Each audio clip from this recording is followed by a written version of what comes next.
நம்ம இன்னைக்கு தக்காளி சாதத்தை எப்படி பிரியாணி ஸ்டைலில் பண்ணலாம் அப்படின்னு தான் பார்க்க போகிறோம். அதுக்கு தேவையான பொருட்கள்: ginger garlic paste, green chilli, coriander leaves, பெரிய வெங்காயம் 2, ஊற வச்சு எடுத்த அரிசி, சீரக சம்பா, தக்காளி, நெய், பிரியாணி மசாலா, நல்லெண்ணெய், மிளகாய்த்தூள், உப்பு, தயிர், மஞ்சத்தூள், அரிசி ஊற வச்சு தண்ணி. ஃபஸ்ட் நம்ம ஒரு வெசல் எடுத்துகிட்டு வெசல் ஹீட் ஆனதும் நம்ம எடுத்து வச்சிருக்கிற நெய்யையும் எண்ணெயும் ஊற்றிடணும். அது நல்லா ஹீட் ஆனதுக்கப்புறமா நம்ம பிரியாணி தாளிக்கிறதுக்கு வச்சுருந்த ஏலக்காய், பட்டை, கிராம்பு இதெல்லாம் போட்டு தாளிச்சிடணும். கூடவே கேஷ்யூ சேர்க்கறதுனாலும் சேர்த்துக்கலாம்.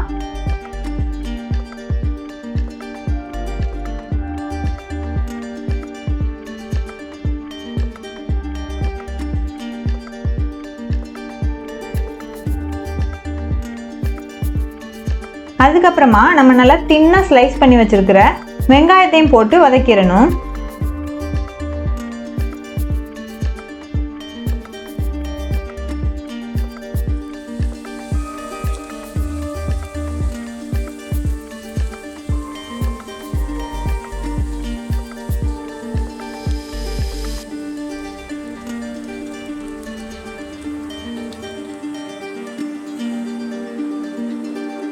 வெங்காயம் கொஞ்சம் நல்லா வதங்கினதுக்கு அப்புறமா நம்ம எடுத்து வச்சிருந்த இஞ்சி பூண்டு விழுதையும் சேர்த்துக்கிறணும். அது நல்லா பச்சை வாசம் போகிற அளவுக்கு வதக்கிட்டு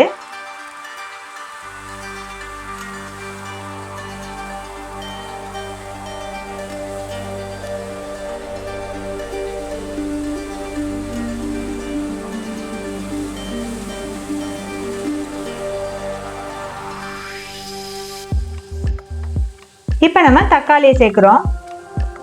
எப்போவுமே நம்ம பிரியாணி பண்ணுறதுக்கு நம்ம ரைஸை ஒரு 1/2 அன் ஹவர் முன்னாடியே தண்ணியில் சோக் பண்ணி எடுத்துடணும். நான் இன்றைக்கி அப்படி தான் ரைஸ் எடுத்து வச்சுருக்கேன். நான் இன்றைக்கி யூஸ் பண்ணியிருக்கிறது சீரக சம்பா ரைஸு.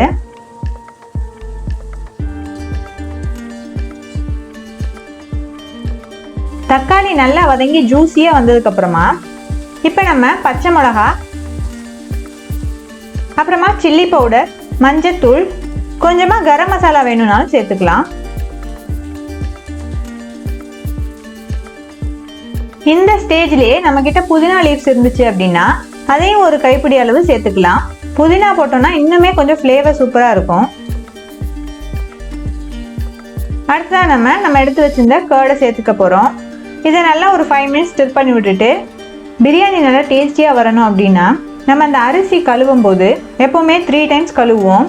அதில் ஃபஸ்ட் டைம் கழுவி அந்த டஸ்டி வாட்டரை கீழே ஊற்றிடணும். Second time and third time கழுவுற தண்ணியை நம்ம ஃபில்ட்ரு பண்ணி எடுத்து வச்சுக்கலாம். ஸோ அந்த தண்ணியவே நம்ம குக் பண்ணுறதுக்கு யூஸ் பண்ணிக்கலாம். இப்போ நம்ம அரிசி வேகிறதுக்கு தேவையான அளவு தண்ணி ஊற்ற போகிறோம். 1 கப் ரைஸ்க்கு 1.5 கப் தண்ணின்ற அளவு சேர்த்துக்கோங்க. ஸோ இந்த டைமில் நம்ம அரிசி கழுவின தண்ணி சேர்த்துக்கலாம். இந்த தண்ணி நல்லா கொதிச்சு வர்றதுக்காக நம்ம லிட்டு போட்டு மூடி வச்சிடலாம்.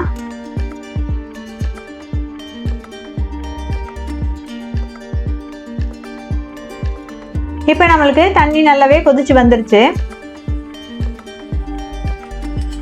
இந்த ஸ்டேஜில் நம்ம எடுத்து வச்சிருந்த அரிசியை ஆட் பண்ணிடலாம்.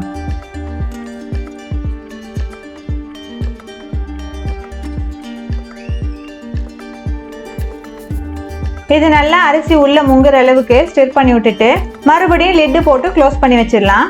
நீங்கள் ஒரு 5 மினிட்ஸ் ஒன்ஸு இதை ஓப்பன் பண்ணி நல்லா ஸ்டிர் பண்ணி விட்டுட்டு க்ளோஸ் பண்ணிடுங்க.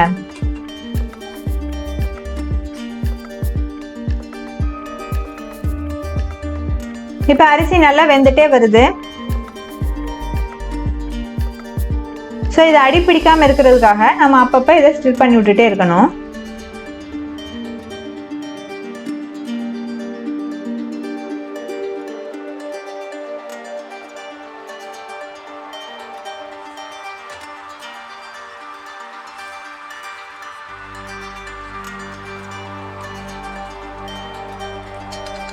இப்போ பாருங்கள், தண்ணியெல்லாம் நல்லாவே வற்றிருச்சு.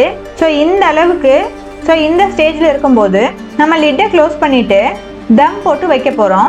நீங்கள் தம் போட்டு வைக்கும்போதே உங்களுக்கு தக்காளியில் புளிப்பு கம்மியாக இருந்தது அப்படின்னா ஒரு 1/2 லெமன் பிழிஞ்சு விட்டுக்கலாம். கூடவே கொரியாண்டர் லீவ்ஸும் ஆட் பண்ணிக்கலாம்.